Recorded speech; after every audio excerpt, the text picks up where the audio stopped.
All right, so I'll set the stage that essentially what we're doing here, this is Sam. Hello, Sam. Hey. I don't know if you want to say like your type, Yeah. just so people have some context and anything about you want anyone to know. Yeah, sure. Hi, I'm Sam. My typing is 7 wing 6 712 SPSO. Nice. Yeah. Awesome. You've definitely been interested in dreams. Um, you and I have had, I think personally, a pretty similar connection to them, as in like they're mysterious, they're interesting. You can also gain certain insights from them that just kind of crack open Yeah. parts of the psyche, the soul that are meaningful. hmm Uh, and I've mentioned dream work and relationships to dreams and different ways to kind of look at them creatively on the Big Hormone podcast. I have my own Insomnia, where we just yap about dreams and how the Enneagram might be Yeah. appearing in them if anyone wants to check it out.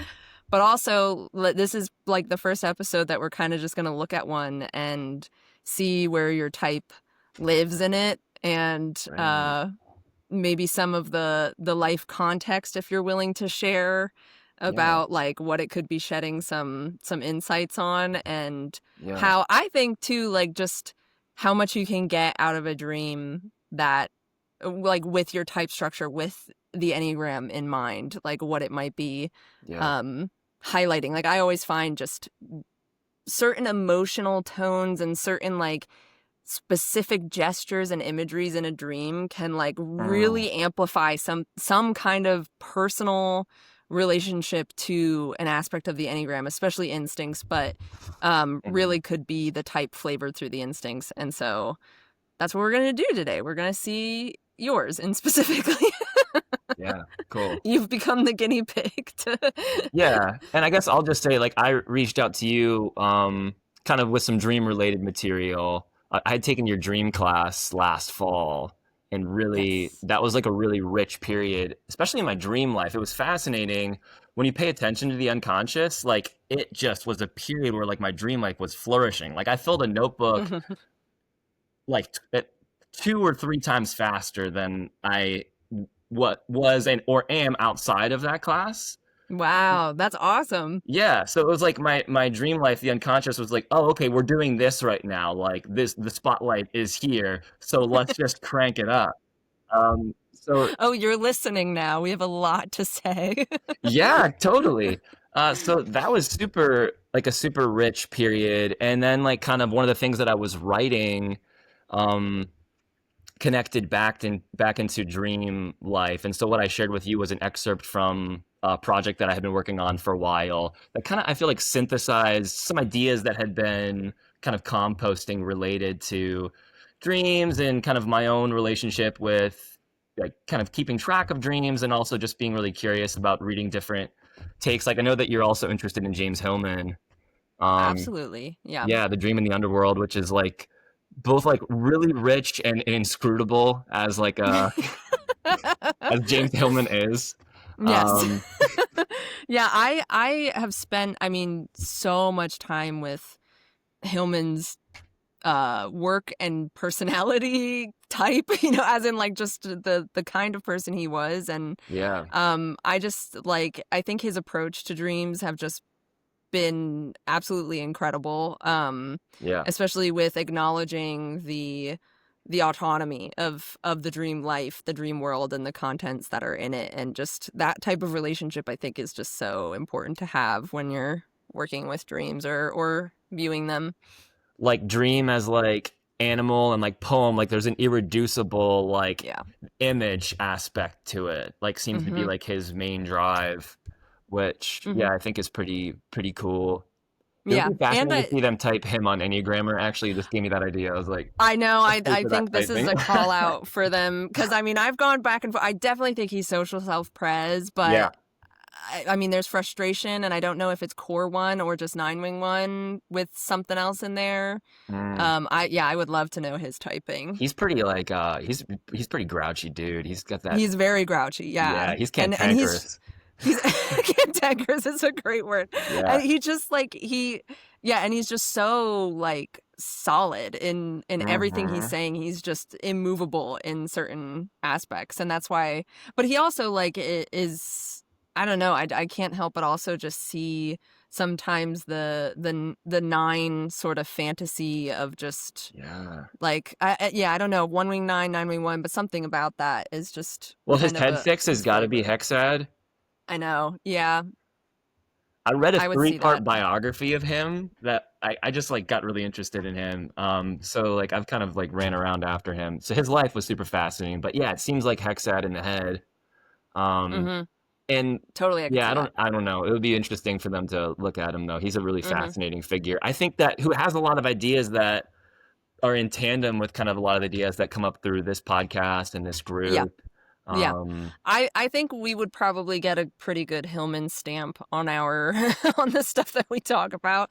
Just yeah, because too, like I mean, one of the big things that I really appreciated about him being the type that I am, like I'm a triple attachment type. And so yeah. it can be really easy for me to slip into the kind of cultural network of like, this is how you fix yourself. This is how Hmm. you just like keep continuously um, adapting, even though it's kind of like not adapting when it's just all the time. And I think with Hillman's stuff, like there's just such a strong autonomy and Mm, noticeable quality to like don't always try to fix things. Like there are things in your psyche that just want acknowledgement and do not want to be fixed. Like they just yeah, want to exist and have the right to exist. And it's like I, that was huge for me because it's like yeah. I constant, especially with Nine Wing One, like maybe you could relate with a one fix yourself Oh is yeah, just like the fixing, like it huge. needs to be corrected or fixed. And like Yes. we were just talking before we hit record about having FE.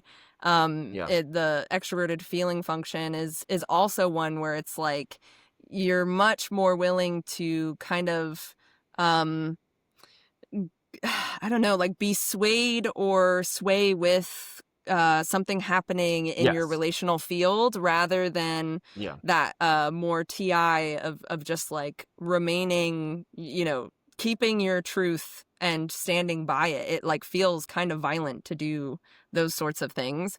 Yeah. So I think Hillman's approach to things is like, oh, that's needed. That's Yeah. desperately needed a lot of the time. Yeah. Yeah, I was reading The Force of Character, which I think was his last Okay. book where he talks about Yeah. like growing old and like just sort of like, yeah, there are things about us. And he talks about this in The Soul's Code as well, which is just like a perfect book. Yeah, Like if yeah, anybody's like curious definitely. about Hillman, like that's I think probably you've That's mentioned where this you start. before. That's the Mm-hmm. one to start on. And if that's the only Hillman you ever read, you're fine. Yeah, that's all you need.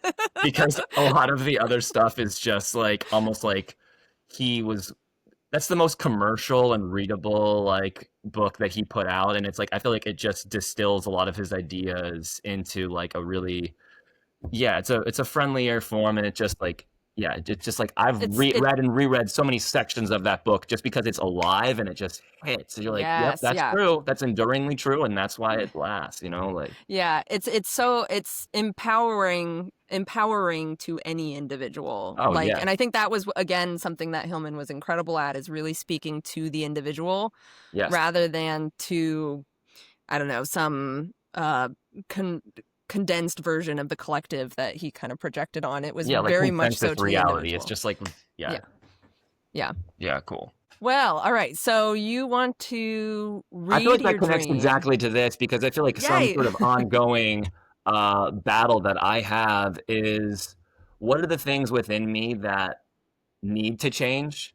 Like Mhm. looking at like okay, like triple hexad or whatever. Like where are the places where I need to learn to adapt just to like Okay. not blow up my like life and the things that like I would like to be a part of my life, especially like relationships. Right. Yeah. Um, and looking at like when I run into non-negotiables with myself, it's like, is this like a frustration battle that I'm just going that I need to like surrender some ground on, or like I feel like I'm just like in this constant thing with my life. Like the older I get, is like, what are the things that I need to just continue to learn to accept within myself to like live more like graciously or with more space in my life so that I'm not like, why are you doing this? Like, you always do this. You're bad. Like, you screw up Yeah, the relationships. blame. Like, you did it again. I can't Yeah, believe it. Like, I thought you were getting better. Like, right. that's like the demon TI. Like, we were talking about OPS before we started. And so, like, I'm a Hmm. head type with like demon masculine TI down in the basement. And so like that Yeah. voice will just get cranked up really strong and it'll like kind of like rewrite the narrative of like what's happened in my life or like it'll like talk like it'll create all these thoughts about feelings that I'm having. So like write a whole chapter in my mind about this specific moment and feeling and be like, this is reality now. Like SITI. Like, Yes, no, I yes. know this is real. It's like, dude, like this wind's gonna blow and you're gonna be somewhere else in 15 minutes. Yep, yep. Like Oh, that, wow, that's yeah. crazy. Like every day is a doggone roller coaster. It's like I was over here 2 hours ago. Like I'm glad these people in this room don't know I'm a freaking nutcase. I know. I mean, like we have a lot of differences in our Enneagram type, but at least with OPS, we actually we do have all the same functions Yeah, as in yeah, like, NE, SI, FE, TI. So it's I can see some similarities in that. I just it's all mine are all coded underneath this nice soft blanket 9 and it's yeah. all happening internally. It's seething underneath. Yes, it's just simmering on a pot on the stove in the back of my mind. Yeah.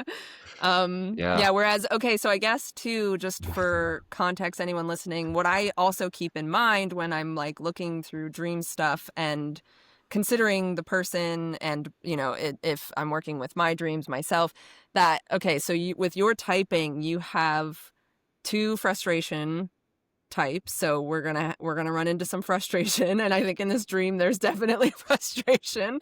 You have two, technically three super ego because you've got the six wing, so that's 612 super ego. Let's see what else. Competency with one. What else is two? Is two's Rejection rejection? That's right. Yeah, rejection on and the super image. ego.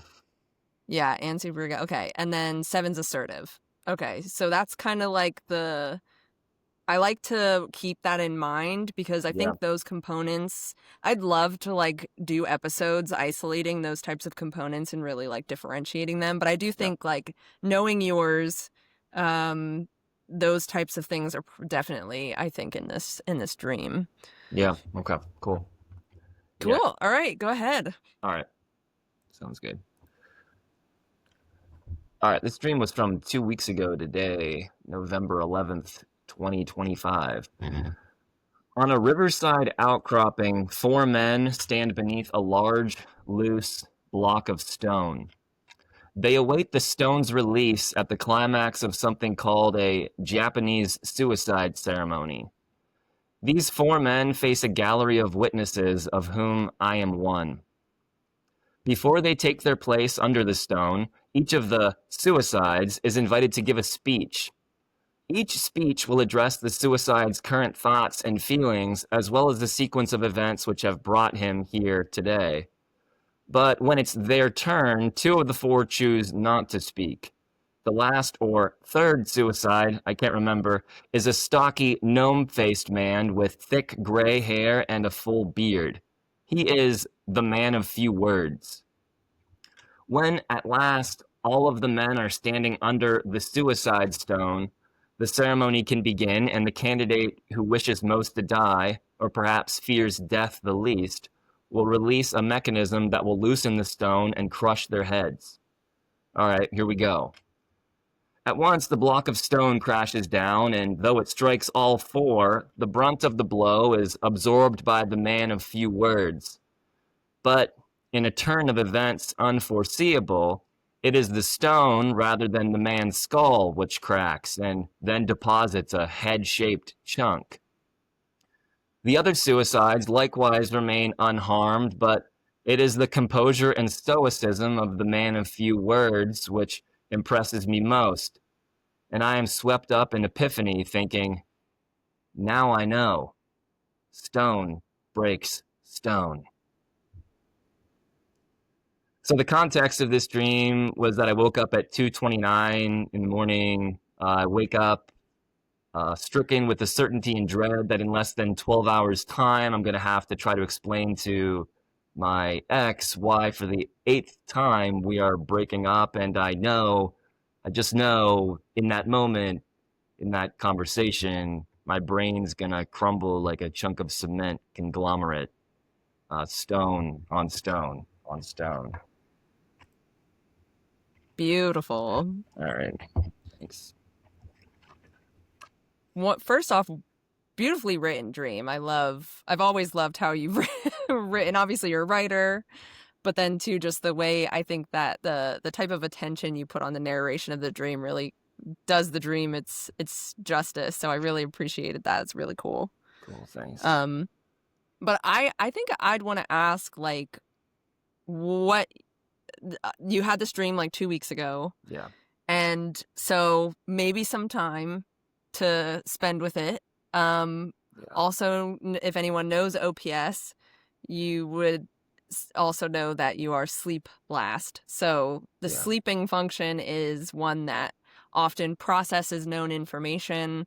It doesn't necessarily have to be like processes like, oh, that's what happened, now put that to side, but it just kind of chews on the same information over and over again and doesn't really update. So when that function is last, it's not always chewing on the same information, and therefore like new stuff is always coming in, but the old stuff isn't getting chewed on in quite the same way as like someone that has sleep as a savior function. So saying that, have you slept on this dream at all? Have you chewed on it a little bit, and what are your first impressions of it? Yeah. It's interesting, even as you were talking about that stuff, like I always have this sort of like panic that crops up for me where it's like, all right, so what lesson have you learned? There's the super ego. Yeah, because here's the deal. I may have learned it for about like 5 minutes, and I'm like, damn, I figured it out, like, and then you just boop. and I like write it down, like earnestly. I'm like, all right, I'm writing this down, like I like process this. I did the work, and then it's gone. And then somebody asks me, they're like, give an account of your life. Like, what did it all mean? Like, what do you believe in, really? And I'm like, I know this one. Really, I did it. I did it. So you're like, so what did you learn? And I'm like, all right, I mean, I could tell you, like, I'm still a freaking mess. Like, no. Well, and I didn't phrase it of what did you learn? No, I know. But what have you processed? Yeah. Well, to me, one thing, I think we talked about this in the dreams class, is like dreams can come in sequences or like groups. Yeah, totally. And I feel like one thing that I've known previous to this dream is like I've frequently had dreams where I'm being decapitated or there's some sort of head removal that's happening. Wow. Yeah. Okay. Yeah. So that's even happened since. Like 2 nights ago, I was trying to decapitate Harrison Ford. Whoa, poor Harrison Ford. And to me, that's actually an interesting connection with this dream. So like I had this rope, I was like trying to, like, he was on a river and I like threw this rope across this log and like I was like gonna catch him by the neck, but the rope had like, it was supposed to be piano wire. And so I was like, I was gonna like lop his head off, and then it was rope, and I'm like, shoot, now I'm gonna fight to the death with Harrison Ford. So like, man, what a predicament. Like, right. I mean, obviously I'm gonna lose, but it was like, in the dream, the intensity of it was around, I can't give up now that I've started in this fight to the death, because like I tried to kill him already, so one of us has to kill the other. Whoa. Oh, the tensions are high. Yeah. And so to me, Harrison Ford falls into the category of the man of few words. Okay. That's true. Yeah, that would be his kind of character. Like that type is like not someone who's troubled unduly by introspection. Right. Mm-hmm. And so I feel like one of the things this dream is kind of speaking to is like this sort of fear of trying to be able to like present your demon TI reasons under stress, where your like nervous system is in like state of arousal, like you're not, all of your faculties, like I don't, it's not like it's out of reach, like I'm trying. And so it's that Right. fear of like, how do I do good, like do right by this person to like provide the reasons, like within the context of an important conversation that makes sense to this other Mm, person, that are like doing good fe, where it's like I do care, but at the same time it's like, how do I speak the truth of this moment, and just the yeah. panic and fear of what if I can't and probably won't. And my track record historically is that my brain's just a scrambled egg in those moments. And Right. Yeah. I'm like, who's this dipshit who like can't put together a goddamn sentence to try to Mm, like communicate in this moment that's important? right. And it just feels like the only possibilities are to betray yourself or the situation. And it's like, I don't know. It's like afterwards, like, did I handle that? Like, it's like I know that it's never going to be perfect. I did the best that I could. But it's Mm-hmm. those conversations for anybody obviously are hard. But like I They're hard. especially have always dreaded them, and I think it's even created a lot of dread for me about relationships. Period. Even like yeah, I just got a lot of stuff Yeah. that's Well, I like, also want to point out too the two fix that, ooh, two fix and FE just whoa go hand in hand of really having a hard time being kind of like the bad guy, yeah, sure. And I would even think like Harrison Ford is like notoriously a like, I don't know if you would say like controversial, like he's not quite a hero, he's not quite a villain, he's just somewhere in Yeah, between. He kind of plays for his own team yes, in most movies and stuff. Like he's not really um on any good or bad side necessarily, and it kind of puts him in like this sort of awkward place. But Two Fix and FE is really gonna want to be on the good side. yeah. Like they don't want to hurt people. And yet you also have like frustration and Seven, and Seven gets the rap of just like being an asshole, but that's obviously not Well, true. 7 and 1 is real nasty sometimes. Yeah, It's a yeah, lot of, yeah, it's like very four like on the surface. totally, Those two yes. together, when they team up, it's just like like Yeah. laser beam blasts everybody to hell. They're like Yes, I everybody's can. out. And that's why it's just like, and then you have a Two Fix, and so it's like, what is that like to have all of that together?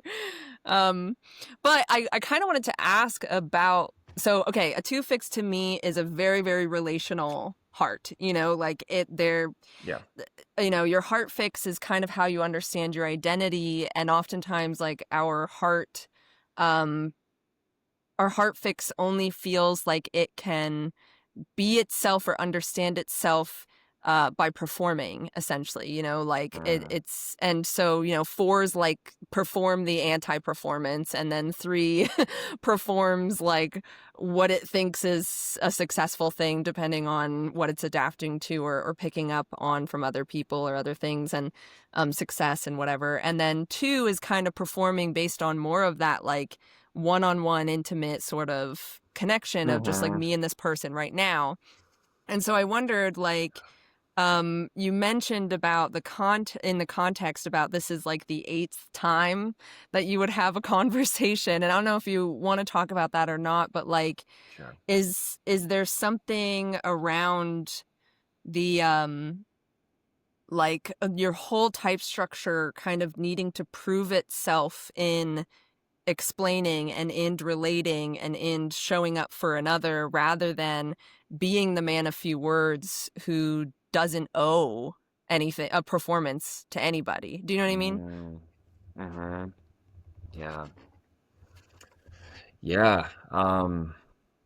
I think that's well said. I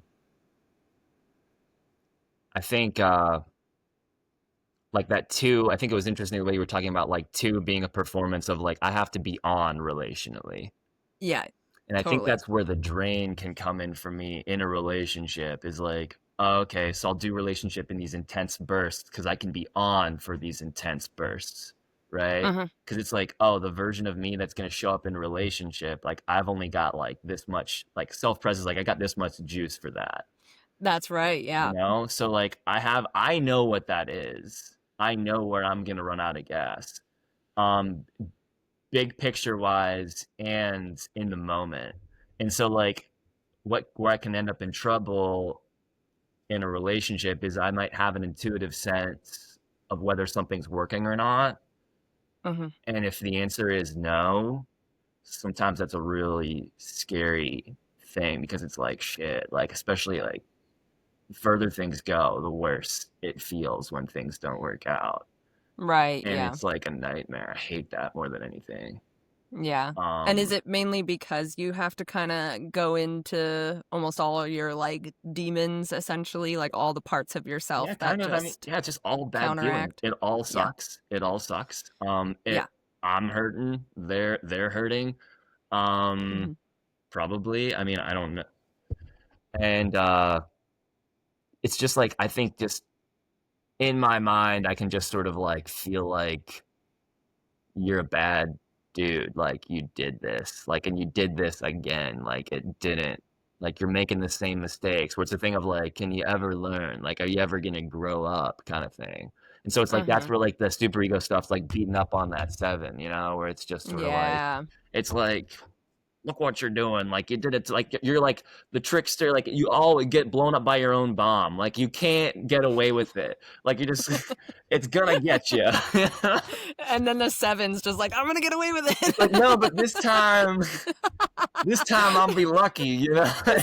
Seven's like, this is always the exception. I'm Right. always No, the it always, exception. and it's so persuasive. It's so consistent. It's like, no, no, no. Like this time, I'm the exception. Like I'm gonna get through, or like it'll work. It'll be okay. Or like I'll like just drop. Like if I do realize, like in like let's just say in this situation, obviously, like I've reconciled with this person many times. Relationship with this person is very complicated. Their type structure is very similar to mine, except they're a core nine, Okay. and a nine wing one. Um, Mm. We so love our nine wing ones. So like there's a lot of like crosstalk and like energetically like just get very charged up around this person. It's very easy to like kind of get back into that loop. And seven and Mhm. two is like maybe it'll be fine this time. You know? Positive outlook. Yeah, yeah. And I've got this under it's control. like, you know This will be what? fine. It's gonna be okay. We'll just do it this way this time, right? It's just Just like put shake it it on the up. charge card. It'll be fine. That's so funny. The relational charge card. Yeah, no, that's totally it. You're like, ah, Hmm. fuck it. Here we go. Like, just slide it through and we'll worry about it later. You know, in the moment, it's just fun. It's nice. And it's like, there's a little Oh, bit of that's right. the fear of like, oh shit, like it's going to be like the end of the month in a couple weeks. Like, I'm going to have to pay that. And I Yeah. don't know if I've Wow. got the goods. Wow. I'm going to be in trouble. It's going to be bad. So that all happens on the back end when I'm by myself because in the moment everybody's like, it's fine. It's Everything's great. That fine. was a great time. I'm like, that was a great time. And then it's like later I get kidnapped by Yeah, Satan. yeah, Yeah. that's crazy. So it's like, relationally, it is that like positive seven as well. Just like things are up, things are feeling okay, things are Right. good, and Yeah. seven and two just like, yeah, wants things to be good, wants the shared Yeah. energy to be okay, and then when you're alone and all the super ego comes in Yeah. and just needs to attack, that's crazy. Well, it's also literally that one fix is like a bug zapper where it's like, Hmm. it'll wake me up in the middle of the night, like this dream where if I've Yeah. tried to like, I'm not very good at, like pushing things under the rug or whatever, or like compartmentalizing. But if I try, it'll get me later. Where it's like I'll literally be sleeping and it's like, Yeah. boom, we just plugged you into a wall, dude. Like look at reality. And I'll wake up and I'm like shaken to the core and I'm like, time to pay the piper. Like you're I can done. completely relate to that. I Okay. don't I wonder, I hope maybe like there's a type 1 archetype that lives in the dream realm and just loves to just pay for, owe debts like you owe me Just right dredge it now. up from the darkness, from the underworld. It's like, it's Yeah. time, bitch. It's It's time. time. It's time. Yeah, because there is a level of objective reality that just needs to be seen that I think a lot. I mean, like I'm a nine, so nine also has its positive outlook, it has its hopeful wishing and stuff like that. And I will also have those dreams occasionally that is just like, nope, we're not going to be doing that anymore. You have to Mm-hmm. see something very objective. But I think all types are doing that to a degree. Like it is just like the overperforming something so much and trying to just sort of like evade any kind of real honest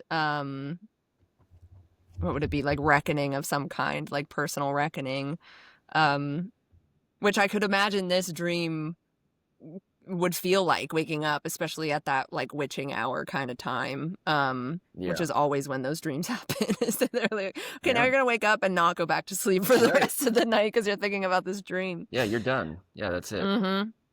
Yeah. And the fact too that so this is a Japanese suicide ceremony. So there's some death. Whatever that is. Yeah. Yeah, like whatever that is, sounds pretty cool. But also like, dreams, one thing I just like love about dreams is like the way they dramatize things happening. Like and I can imagine, your dreams with your type structure are probably incredibly dramatized, depending on what's going on in the day and on in your life and stuff like that. So the suicide ceremony, I mean, I wondered what you thought or felt about that. I often like, I don't know if there have been times scattered through life that I've had similar things, but I've noticed that 7 in particular kind of has this quality of frustration that like death is very dramatic, like so dramatic, and in like in an honest way too. Like it's not just Yeah. it's not like death isn't dramatic. Death is dramatic, but I think like what do you feel about that specific uh choice of dream setting that your psyche kind of chose in this situation? Yeah. Well, Like does it feel like death, all of this? yeah. Well, I guess to me, like just death as an image relating to 7, it's like relates to David's sundial Mm, analogy, where like 7 is like the sun setting, like at sunset. okay. And so it's like Yeah. the day's dying. It's not quite there. It's sort of like this flourish, like the light is like all these sort of spectacular hues, or like there's that like burst of color before like the darkness, before Right. night sets in. And it's just Yeah, like like every one man for himself. final. Yeah. Yeah, yeah. Yeah. And so it's a little bit of like this like panic, um, like florid panic. And so it's just like to me, like it's like even like having a relationship with death and writing, like there's something that's like there's an element of fantasy that's braided into death itself that I think we can only imagine or swim in some kind of like this psyche of what happens after we die. Yeah. And Mhm. so like in a sense, like death is this sort of like it can only our conception of it can only be fictionalized. I guess what I'm just trying to say is like for me, dramatically speaking, and I guess just as an image, like it's like I think with frustration too, there's always a lever of like death as like, and even just having like the like suicide as like an out of like an end to Yeah. some kind of suffering. Like obviously, Mhm. like that's like serious thing that people can go through in their lives, but it's like I would say that's something that like I make this joke. It's like if I can't joke about death, like I don't even want to die. Yeah, right. But it's like that's a way that I have to cope with what Yeah. reality is because it's sometimes so terrible. And it's Mhm. like, yeah, this sucks.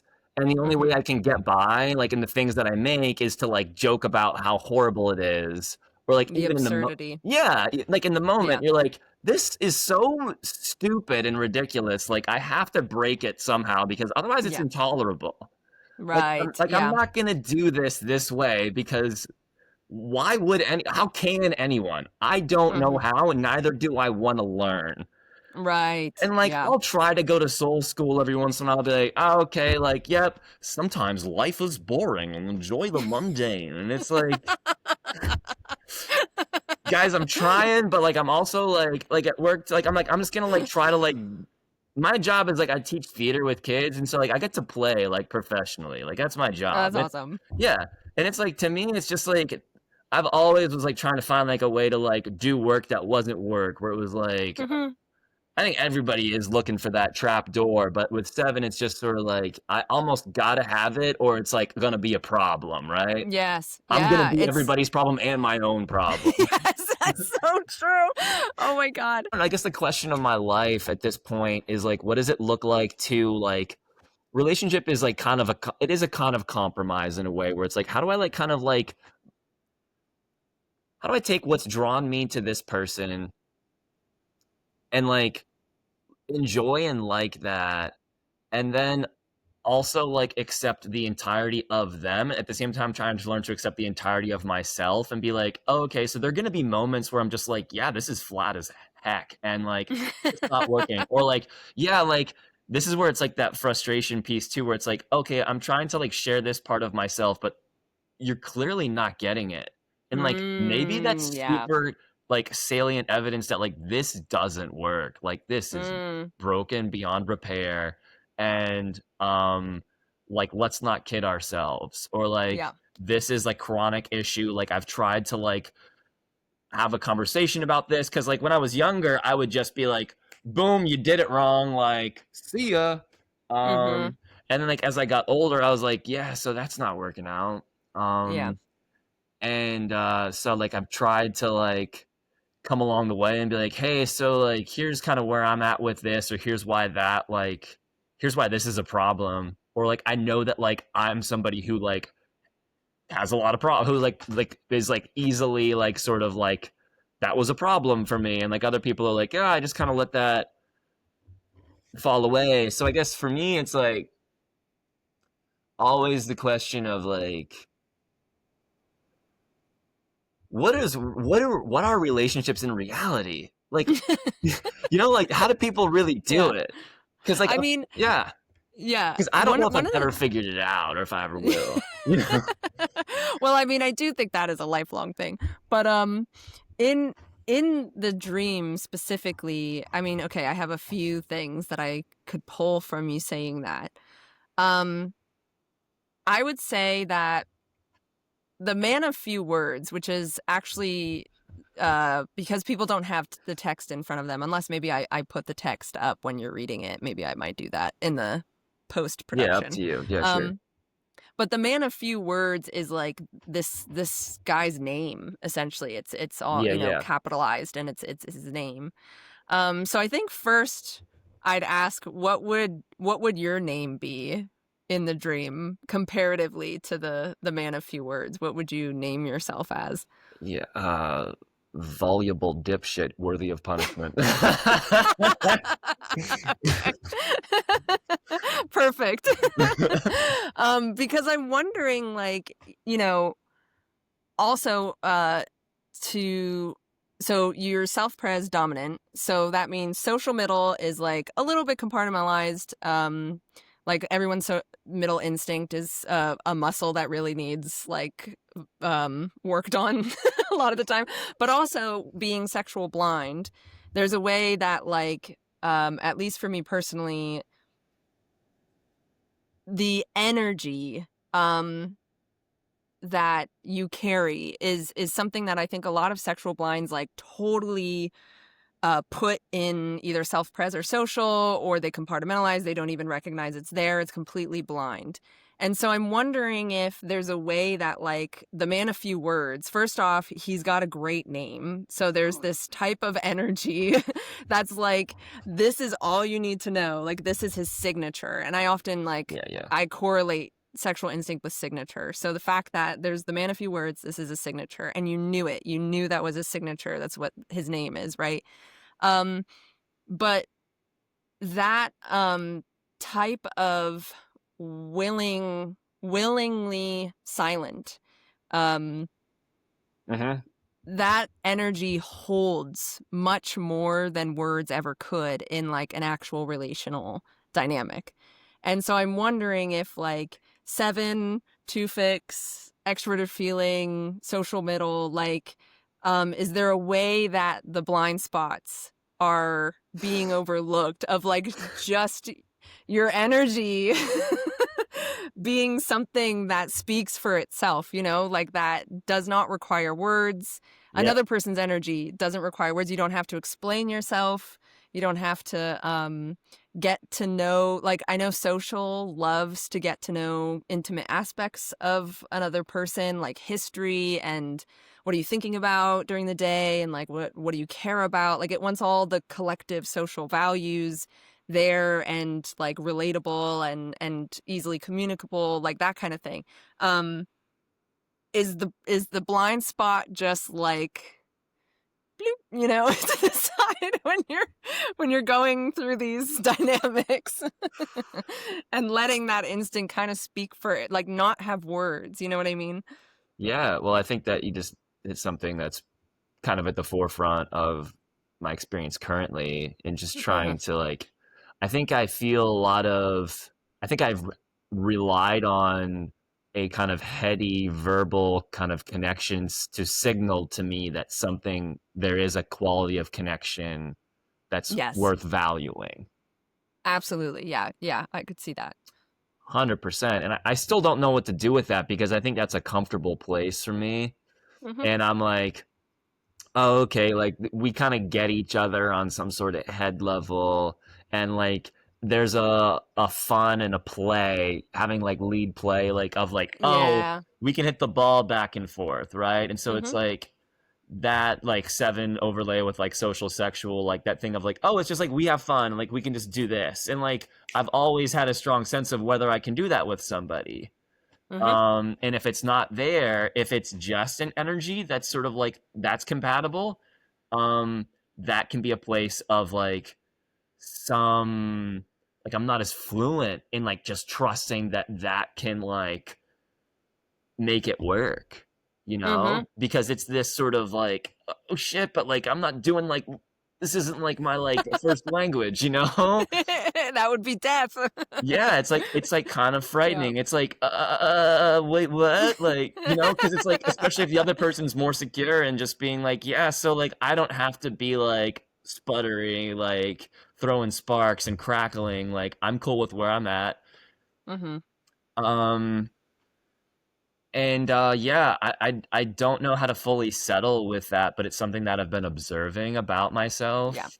Hmm. Um, and it is fascinating that like this specific character is like the strongest one, and that the narrator of the dream is very much a narrator removed and Yeah. observing this ceremony from almost like a to me the way that I saw this dream was almost like the way that you would see an event stage like on a proscenium stage where there's like a distance between the audience, there's literally a body of water, there's a river between the audience and the people that are on these rocks, and so Oh, it's very wow. much a theater, it's very That's cool. theatrical, this Yeah. sort of like death suicide ceremony.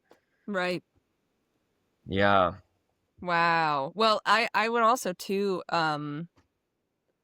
I can feel the self-preservation in what you're saying as well, of just like this is a comfortable space for me. You know, like being in this type of dynamic is very comfortable, and self-pres does pay more attention to like what feels natural, what feels comfortable. Not risking too much, you Which know. is weird, you know, because it's like I don't think of it that way in the moment at all. Like I'm like, oh, like people are like, oh, like it's comfy, like it's like I feel comfortable with you. I'm like, oh gosh, please don't say that. You know? Yeah, yeah, yeah. And that's, I mean, like, that's probably nine. Self-pres nines love to actually be comfortable most of the time. But I mean, like, the dynamic, the like, Right. the personality And performance ease. I would is, use the word yes, ease more than I ease, would like yeah. comfort because I'm like comfort is like yeah because like to me with seven it's like I want there to feel like there's an energy to it, so there's Yeah. an ease Hmm. energy can still if there's an ease of flow then there's still Hmm. like lots of energy that's going back and forth and it's like it's just like Yeah. fluid, right? Yeah. And I guess too, with seven, it wouldn't necessarily be like, you're not drawn as too comfortable, um, or comfort, because it's like kind of finding what's interesting as well. Like, and interesting doesn't always have to be something comfortable. It can definitely be uncomfortable. Yeah, it's like when we get together and do this thing, does it feel like I know like it's like it's popping, like there's something that's going on here that like has a life of its own, that that like has that thing that it's creating, right? Right. Yeah. Yeah. Yeah. Hmm.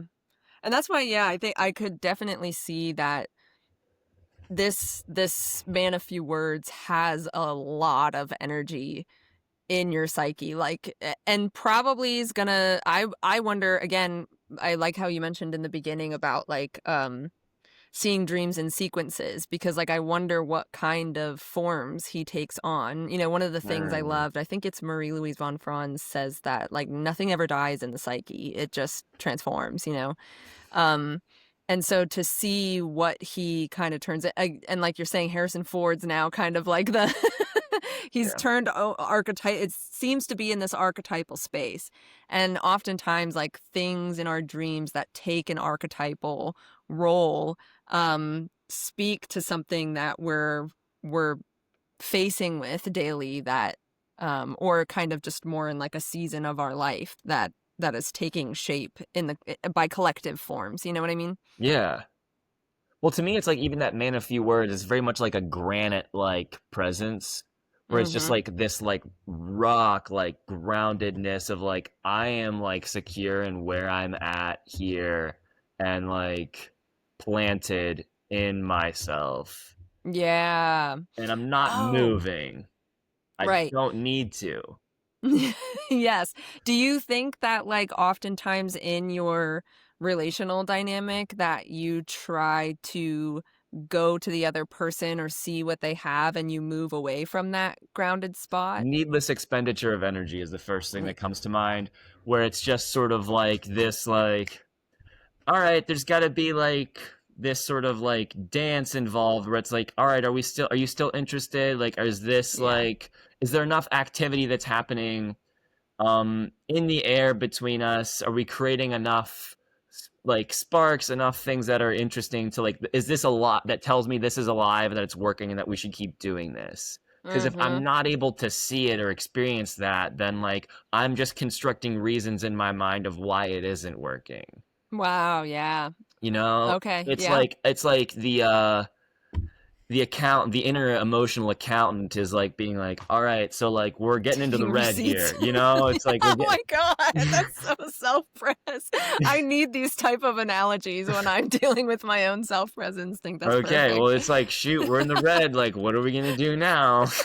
um hate to break it to you, but like Right, this right. is in trouble. So, but what's also interesting is like I've ran into, and this person is very familiar. If they should ever hear this podcast, is like one dynamic that I had with this person is like I was very much the grounded person in this relationship, and I Okay. had a real Hmm. drive and like a need to be like we got to ground this. Like I can't live up here all the time. I can't do it.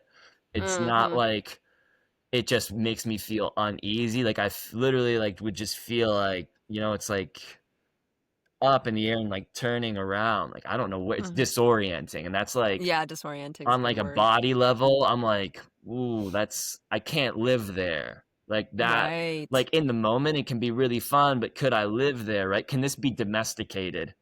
Hmm. Is like the self-pres thing of like, oh, people in relationships they move in together, they get married. Is that something that this could happen? And so you're like self-presing the heck out of it. But Yeah. you're like, oh, okay, like futuring it, and it's like, well, if I couldn't like, if this isn't grounded, if it's just like throwing me up there and like spinning me around, I'm in this like tilt-a-whirl in the air, then like I can't do that for Right. forever. And so it's the Hmm. fear of like, well, I'm grounding it, and if you're not doing the work to ground it, then it's like that's a problem. Like, why aren't you concerned about this? Yes. I can Do you see even that for care about sure. me? Do you even... That is that's definitely very self-preservation, but like I think in relationships it is like all three instincts got to check out. You absolutely can't live up in that space for sure. Um and I think like one thing I would ask as well is with this aspect of the stone, like stones are like wholly archetypal, like there's Yeah, so much energy just within the symbol of a stone. And like, so it's obviously, so we've got the suicide stone, which is also capitalized. Like, it is a ritual object. It is the center stage of um this play, essentially, this drama. And then you have like the ending that the man's skull cracks and then deposits this head-shaped chunk. So technically he did not die, correct? Like, his Right. head saved him, was stone break stone. Yeah. And then you, even in your context, one of the things that you're saying is, my brain is going to crumble like a chunk of cement conglomerate, stone on stone on stone. So, like, what is this stone to you? It sounds like there's such a divide Yeah. between it being like a symbol of strength, and you're saying like groundedness, but also a symbol of stuckness, or Hmm. something that almost undermines a person, or you, or the head. What do you think that might, or how does that feel? Yeah. Well, to me, the first thing that jumps out is like there's a contrast. Like sometimes when you wake up from a dream, I guess what happened in this dream, I'll speak specifically, is I woke up and I felt the distance between me and the Hmm. man of few words. Okay. And so to me, I had this very clear image of my brain. I was comparing immediately my brain to his brain, his head, right? Where I'm like, I know the job that I have to do later today, and I'm not him, but it would be to my advantage if I was him. Wow. And so the me that I will have to live with, that I no longer have access to in this sort of dream realm, is the brain that I will carry into this scenario is the brain that crumbles, not the brain that is Mm. whole, solid, um, and you know, yeah. Wow. Okay. So yeah, he was almost that part that survives It some has a kind of singular blow. location that is Yeah. unmoving, that is presented clearly, that is like a stone. It's not able to change. It's not doing a dance. It's not trying to play both sides and be like, so I feel this and I'm thinking that. And the other person's like, what am I supposed to do with that? It's just Right. like, here's the thing, Mm-hmm. The end. Yeah. the end. Speaks for itself. Uh huh. Wow. And so when my type structure is an energy that wants to just, the MO is to just throw it up into the air. It's just like, that seven just wants to get up in the situation and go, okay, so I decided this, but yeah, I'm in the moment, I could get thrown up into the air again, Right. and Mm-hmm. there's always that danger. And yeah, that's Yeah. that's sort of some of the tension that feels like playing out here on like an Mm-hmm. image level. Yeah. I would say too, you know, stones are obviously not at all related to type. I think a lot of dream images aren't. You can't really correlate them. Yeah, But yeah. what it feels like as well to me is that your type structure, you only have one rejection, which is two. Yeah. Which the rejection of image is essentially like, replacing kind of someone else's image with a personalized sort of idea or image of that person, rather than, Uh, that's why it's like, positive outlook kind of fantasy, just like yeah. everything's fine even if this person's like a complete dud or something like that. Yeah, yeah, for You kind of paint each image center is also just painting another person as something they want to interact with rather than who they really are, and two can be more of like a positive painting of an image. But besides that rejection, like, not having a head rejection and gut rejection, which I do feel are solid in the sense of more of the stone, right? Like a Mhm. rejection of reality is more just like, that's nice, but this is my thing, right? Right, right, Which is the five. right. And then eight in the gut is just like, this is all nice, but no, it's Yeah. Not gonna deal, yeah. um right. It's a bit more self-interested than the two, which does still plug into the relational quality. I think eight and five can just not be relating at all. Um, so when your type structure has a heavy kind of like misbalance of things, I could see that like rejection in those types of areas of like head and gut are really hard. It's almost like, um, you know, it's hard to set boundaries without some kind of solid, uh, rejection, essentially, you know, like the 8 Hmm. overlapping self-presocial, and then like 5 being social blind, overlapping that. Like you have a lot in your type structure that I could see having a harder time kind of accessing the rejection, and needing, like, you could reject something and be like, well, nope, here's what you get, here's what I'm offering, and nothing more. Like I can feel like the frustration and the superego wants to like moralize what it's offering and explain what it's offering and get it right, essentially. Like, is this the right thing to offer? Whereas rejection, like, doesn't even care if it's right or wrong. It's just like, nope, this is it. Hmm. You know? Yeah. So I wonder if that's something too, that just to kind of play with it in Enneagram language, if you've ever like how you have felt rejection in the head or the gut, um Yeah. and if that's just like completely not even, if that's like a really uncomfortable place to be. Like frustration in the head is a really uncomfortable place for me to be because I don't have that. Hmm. um Yeah. I mean, I guess as a pattern, like 7 and 1 can be like big on like like relationship as frustration object. I think I've heard oh Joseph talk yeah, about that before. Like in a totally. relationship, like the person that you're with can become the frustration object. Where it's just like I'm Yes, replaying that pattern, and perhaps the problem that I'm having has nothing to do with them. totally. But Yeah. I'm not able to see it in the moment because I'm like, there's a freaking problem, and you're the problem again. Yeah. Or it's Yeah. like, it's just like I can't figure this out. And it's like again and again and again. And so it's like to me, I guess what was interesting about this specific relationship is that I repeated a pattern many times over where it was, Hmm. I think, in many cases, a perfect frustration object in a sense. This person is much Okay. more to Yeah. me than that, or whatever this is.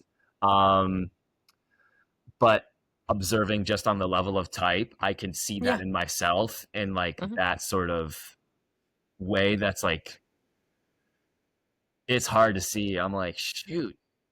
Like that Hmm. to me is where like I mean I'm going back to therapy starting tomorrow because I was like I got like I actually literally signed up for it. This is like literally happening tomorrow.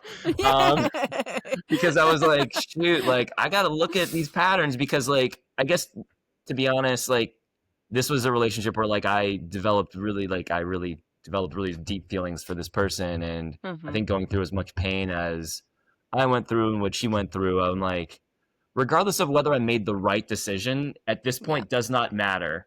I Hmm. have to look at the pattern and be like, it's not okay to like live this way.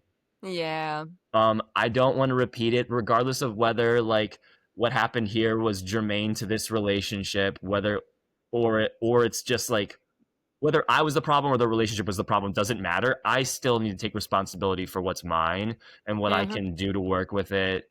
Um, so that, like Yeah. that it doesn't happen again, or like if it does happen again, like it's just like I'm better able to manage it or like work with some of the things that like have tripped me up. Um, Totally. because like Yeah. I can yeah, hear that for sure. yeah, it's just like I'm just like the point where I'm like,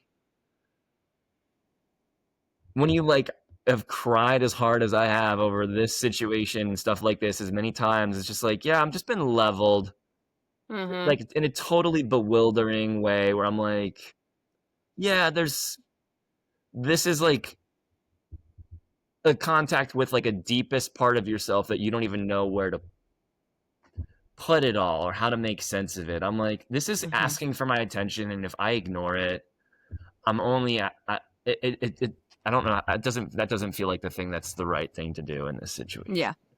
Yeah. And it's this dream also just feels like an initiation dream, like we're dealing with a ceremony, right? Like this feels like an initiation dream. It feels like a rite of passage. It feels like an integration. Like it really does.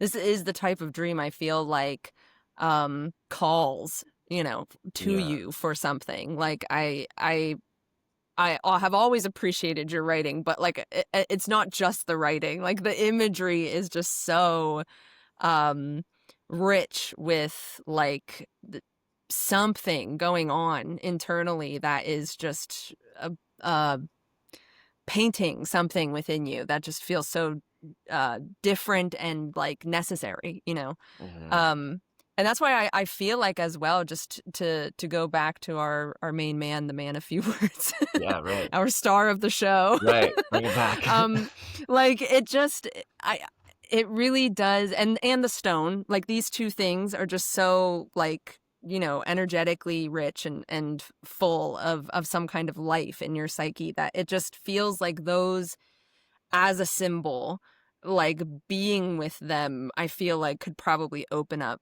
so Hmm. much for you, because I know, sleep last, 7, Yeah. self-prosocial, the 1 and the 2, like the relational things, like obviously the pattern is something to speak to and to understand and to work with, but that it feels like too that these are parts of you that are beyond the pattern. You know what I mean? Like you're not just the pattern, Yeah. and you're not just the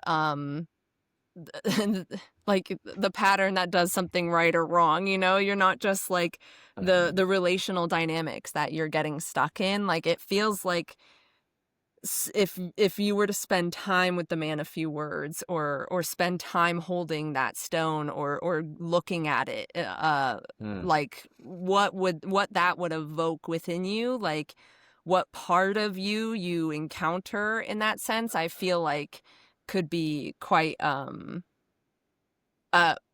a good relationship to develop, because especially knowing that you woke up and felt the distance, like Yeah.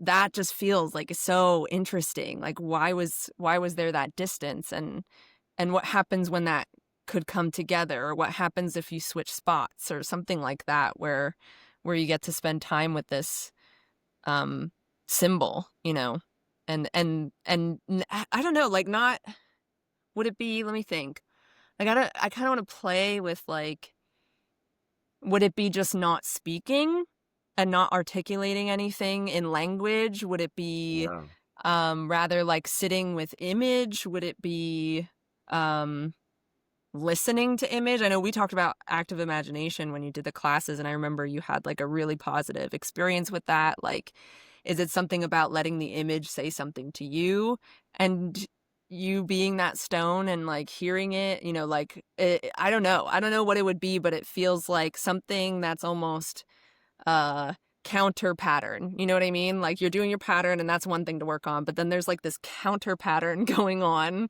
Yeah. that has nothing to do with pattern. That's more soul or something Right.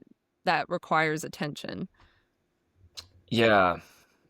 Well, I mean, like there are a couple things. One word that comes to mind, this came up in a dream the other night, was just resilience Mhm. Totally. in the face of like emotional turmoil, Mhm. which is just very familiar territory to me. Just kind of having so many different emotions that I'm cycling through regularly. Uh, Mhm. Not being like being an adult. It's like, yeah, okay, like this is just part of who I am. How do I like those are gonna do what they want. They're gonna show up. That's probably not gonna change in some significant way in any, in the near future. But how can I sort of have that stone? This is this is my location. This is where I'm at with this. This is where Mhm. I'm at with myself. This is where I'm at with this person.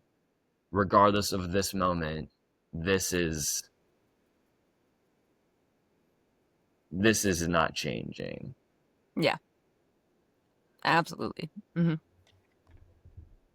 And it doesn't need explaining either, like it doesn't need words to it. You don't need to label it. You don't need Right. to um prove it, explain it to yourself or to another person. Like It just it just is. It exists. just Yeah, is. exactly. It just is. Yeah. Yeah. And so what's really strange is when you get in a situation where what the reality seems to be can't be reasoned with words or with reasons, where there is an isness that you run up against. Totally. And I think that's what I'm puzzling over right now in my life, is like some of that isness and what it means. And it's almost like what's happened. I'll just be on my knees, like praying, like at the end of my day, where I'm like, I don't know what to do. Like, why am I stuck here again? Like, I don't know. And Mm-hmm. there's not like, and it's like this immovable isness where it's like you're running into like something that it's like source itself, where it's like, no, this isn't moving. Doesn't matter how much you thrash around or Yeah. reorient yourself or where you spin the dial and where it ends up pointing next, and you bolt in that direction until you run out of energy. Mm-hmm. This isn't changing regardless of whether it makes sense. I don't know. And there are other parts of my life that make that particularly complicated. But I mean, I even went back to like Valeria through the Akashic Records thing, like for a second time, because I was so stuck. Oh, wow. And I got some good homework that I've been doing that's kind of like soul homework that was like Mm-hmm. frustration homework. Yeah. Like Mm-hmm. it was like she was like, you're frustrated, like you got to like write shit down on like newsprint or magazines, like words on top of words, so you can't see them, so you're not reabsorbing Wow. your head. And that, and then you got to let it go and let that be like transmuted and burned, and like watch it in front of you just go to ashes and Mm-hmm. go. And that's it. Let it go. Yeah. Let it be Yeah. transformed within you into something else. That energy can't be destroyed. Matter can be neither created nor destroyed, but it will be reconstituted within yourself in some other form that would bring Mm-hmm. life, rather than this sort of just like, mm. Yeah. Yeah. And I think I'm also thinking too of just like, I mean, one of the hardest things for seven and frustration and stuff is that isness. Like just Uh-huh. like it just is. Like you can't push it, you can't move it. It's not you don't, and you don't need to figure it out. That's like so much pressure you're putting on yourself is figure it out, or like, Right. putting Crazy. like putting myself into a position where I'm stuck. It's reminding me of too, and with the stone and the suicide ceremony. I'm reading right now The Myth of Sisyphus. Oh, I cool. don't know if you know that, Albert Camus, if you've read that or not. Yeah. But it's like the idea of he's like one must think of Sisyphus and the pushing the stone, his punishment of pushing the stone and it coming back down and he's pushed back up. Right. One must think of Sisyphus as happy, that Mm. he's just willingly doing this, Oh, yeah. like he's purposefully just making himself stuck essentially, Yeah. And it's also reminding me of like I have some like um older like esoteric, but it's quite popular, like tarot books, the Yeah. Paul Foster Case book, and I Yeah. forget which card it was. I think it might be Temperance. It might be another card where he talks that what I was really drawn to it was that he was saying that like at some point you come into contact with like a part of yourself that is like the master of your own reality, that like every single thing that you've gotten yourself into, you have like there's a part of you that got there willingly, like that willingly put yourself into that position. I think it's like, kind of commenting on the resilience thing that you were saying. And another, because I like to just draw everything together, Yeah. is Hillman's Soul's Code that we mentioned earlier, and the daimon, that like it's something operating Yeah. that even if the personality's not on board and is just having an awful time, the daimon still like it's gonna push, like that type of force like Right. forces you into situations that it desires to experience in its lifetime. That could be me totally positive outlooking like everything you just said, but here we are. Yeah, I mean, it doesn't seem to me to be feel forced. I mean, I think that feels accurate, and I mean, Hmm. yeah, I mean, it's good to hear that.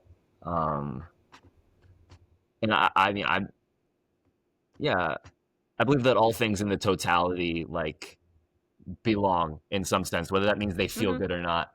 Yeah, Um, that's true. in the big Hmm. picture, like that they have a place. Hmm. Uh, it's bewildering beyond bearing sometimes in the moment to live your own life. Yeah. Hmm. Um, that's very true.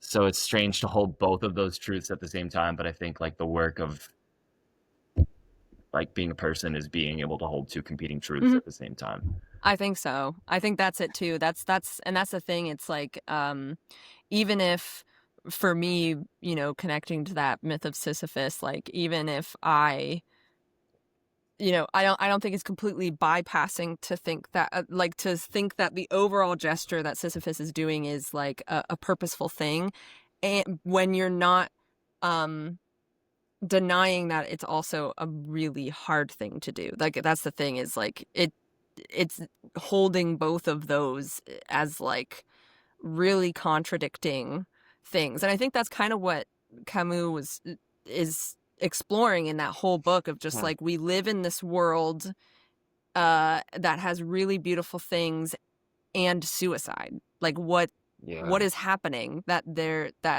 like what kind of philosophy, what must we have to that this world includes these things, you know what I mean, like that has these Hmm. things. And so it's just like that, extreme pain and darkness at the same time as like real beauty and grace and stuff. And so it's just, yeah, holding both is always usually the hardest thing to do. Yeah. I think life pretty much gives you no other choice at some point. Hmm. Yeah, I think so. That's how it feels. Cool. Wow. How do you think what do you think about all that? Yeah, that feels like a good stopping place to. I think Um, so. yeah, I thought that was a really cool conversation. I mean, yeah, thanks for having me on and like Yeah, helping thanks me for look at bringing the this. dream. It's fascinating. I'm glad that you brought this context, because it's just like, obviously dream material can be very vulnerable, life context can be vulnerable, and so it's very, I appreciate it a lot that you even wanted to come on and expose the vulnerability and Cool. kind of explore what it is. And um yeah, it's just like such rich material, and to hear someone going through a process, like a live process, is like probably Oh, hopefully really helpful to a lot of people too. cool.